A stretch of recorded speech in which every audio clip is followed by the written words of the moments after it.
Tim Traffic Accident Analysis atau TAA, Direktorat Lalu Lintas Polda Sumsel sama Korlantas Mabes Polri melakukan olah TKP terjunnya bis Sriwijaya jurusan Bengkulu Palembang di Desa Telang, Penindai, Dempo Tengah, Pagar Alam.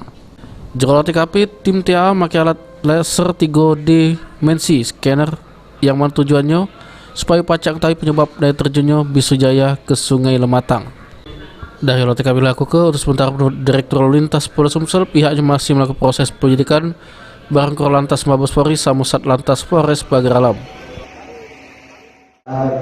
Bantuan kita adalah teknologi untuk bagaimana bisa dan mampu mengungkap penyebab-penyebab terjadinya kecelakaan.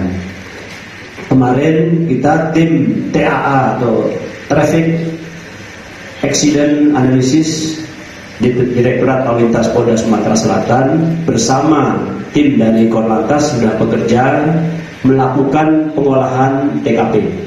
Dan sampai saat ini sedang kita analisis, kita pelajari temuan-temuan yang kita dapatkan di lokasi kejadian.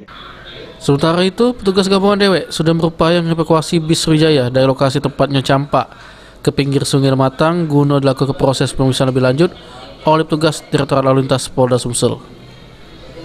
Firman Hidayat, PAL TV.